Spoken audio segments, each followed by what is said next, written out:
Have you ever wondered what your children are doing when you're not around? The ones you trust to be safe at home? The ones you believe are doing their homework or playing games? What if I told you that behind the closed doors of your house, they could be stumbling onto something that would change their lives forever? Something you never even imagined possible? Michael and Isabella were best friends, both raised by loving parents who worked hard every day. Their parents thought they were safe, thought they were just kids playing or doing their school assignments. But one fateful afternoon, everything would spiral into a nightmare. It started innocently enough. Michael's mother had bought him a new phone, saying it was for his schoolwork. She told him, "Make sure you use it for your assignments," unaware of the temptation it would bring. As soon as their parents were gone, the two kids eagerly explored the phone, downloading games and chatting with each other. But as their fingers swiped across the screen, they stumbled upon something they didn't expect, an adult website. They didn't understand what it was at first, but they couldn't look away. There, in that small moment of curiosity, they were exposed to a world neither of them were ready for. What followed would change the course of their friendship and their lives, all because no one was watching, no one was checking.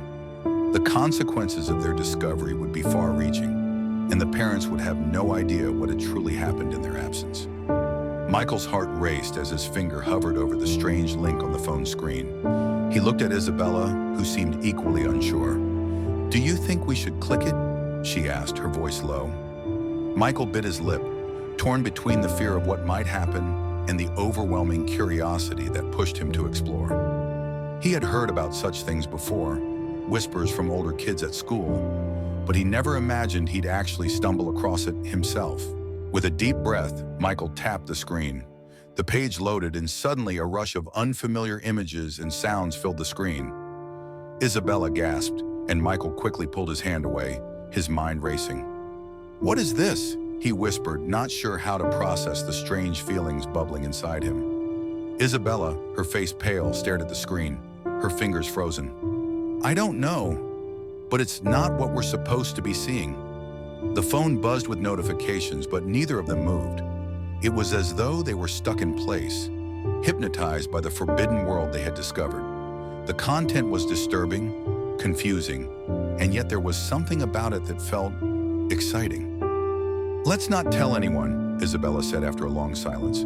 "It's our secret, just between us." Michael nodded, the weight of her words sinking in. This was no longer just a game or a mistake. It had become a secret that bound them together, a secret neither of them could share with their parents. They didn't know the danger that came with what they had just seen, but they would soon find out. The next few days went by without anything unusual. Their parents, as usual, left for work early in the morning, trusting that their children would be safe at home. Michael and Isabella continued to act normal, but something had shifted between them. They no longer saw each other the way they did before. Every glance, every whispered conversation was now tinged with the secret they had shared. The phone had become a symbol of their bond, their escape from the world of rules and expectations.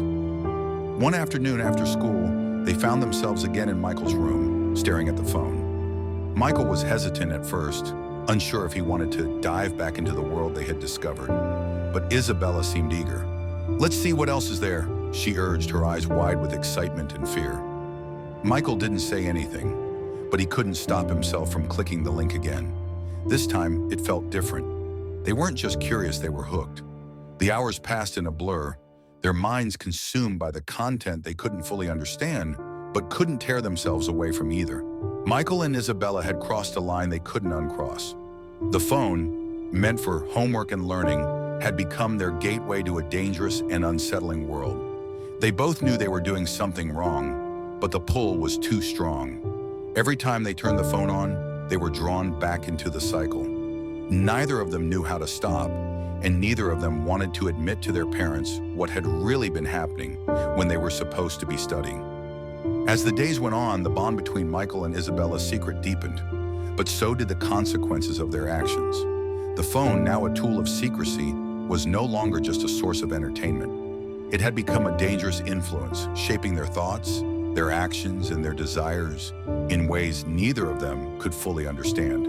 They began to grow distant from their families, lost in the world the phone had opened up to them. One evening, after a particularly long session on the phone, Michael and Isabella found themselves alone in Michael's room once again. This time there was no hesitation between them. What had started as a curious exploration now felt like something more. It was as if the phone had opened a door that couldn't be shut. In that moment, their innocent friendship shifted into something neither of them could control. The consequences of that day were something they didn't fully comprehend. The girl became pregnant, and both Michael and Isabella were forced to face a reality they weren't prepared for. But the real tragedy was that their parents never knew. They continued to go to work, believing their children were safe and happy, while everything was slowly unraveling in the background. It would take months before the truth came out, but by then, it was too late. The damage had been done. The days went by, but the guilt never left Michael. Every time he saw Isabella, he felt a pit in his stomach. What had they done? They were best friends. Zrania, but now their connection was tainted by something they couldn't undo. Isabella, on the other hand, seemed to have accepted it. She no longer spoke about what they discovered, but her eyes betrayed her every time they met. There was an understanding, a silent acknowledgement of what had passed between them. One evening after school, they met in the park behind their houses. The conversation was awkward at first. Neither knew what to say. "Michael," Isabella whispered, "what are we going to do? We can't keep pretending nothing happened." Michael nodded, feeling the weight of her words. "We have to tell someone, but who? Our parents would never understand." Isabella sat down on the swing, staring into the distance. "Maybe we don't have to tell them," she said softly. "Maybe we just keep it between us. After all, it's our secret, right?" Michael hesitated. He wanted to believe that, but a small part of him knew that secrets like this had a way of destroying everything. As time passed, their parents continued to live in ignorance, blissfully unaware of the changes happening in their children's lives. Michael's mother, unaware of the dark side of the phone, still encouraged him to use it for his studies. "Have you done your homework yet?" she would ask every evening, and Michael would nod, lying through his teeth. Isabella's parents were no different, assuming their daughter was spending her time studying or playing with Michael. But behind closed doors, the children were sinking deeper into a dangerous world. They began meeting more often, hiding in places where they wouldn't be interrupted behind the school, in abandoned buildings, even in the quiet corners of the local library. Every time they met, they revisited the phone, seeking more of the forbidden knowledge they had found. It became their ritual, something they couldn't stop. "I don't want to stop," Michael admitted one evening, his voice filled with uncertainty. "But I feel like we should. This is wrong." Isabella shrugged, her face set in determination. "It's too late for that now," she said. "We're already in too deep." One afternoon after school, Isabella came over to Michael's house, and they went straight to his room. As usual, they pulled out the phone, but this time, something was different. They no longer just watched the videos in silence. The temptation to act on what they saw had grown too strong. Their conversations shifted from hesitant glances to full discussions about what they had seen and what it meant. "What if we tried it?" Isabella asked one day, her voice trembling with a mix of excitement and fear. Michael recoiled, but the thought lingered. "I don't know, Isabella. That's crossing a line." But in the back of his mind, the desire to explore, to see what it felt like, was undeniable. "What if we just try it once?" Isabella whispered, "just to see what it's like." They both knew they were standing at the edge of something they couldn't unsee, but the urge to go further was too powerful to resist. For the first time, they crossed a boundary that would change their lives forever.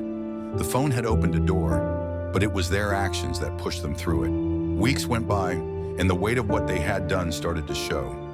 Michael and Isabella tried to act normal in front of their parents, but something had shifted. They no longer shared the same innocence they once had. Their smiles seemed forced, their laughter empty, but no one noticed. No one suspected a thing. One day, Michael's mother sat down with him, concern written across her face. "Michael," she said gently, "you've been acting strange lately. Are you sure everything is okay?" Michael looked up at her, his heart racing. He couldn't tell her the truth. He couldn't tell her what had been happening when she wasn't around. "I'm fine, Mom," he said, forcing a smile. "Just tired from school." Isabella's parents, too, noticed her growing distance. "Isabella," her mother asked one evening, "you've been so quiet lately. Is something wrong?" But Isabella simply shrugged, offering the same excuse. "I'm just tired, Mom." Nothing's wrong. Yet deep down, they both knew something was. But neither parent suspected what lay beneath the surface. With each passing day, Michael and Isabella's bond grew stronger, but so did the distance from their families.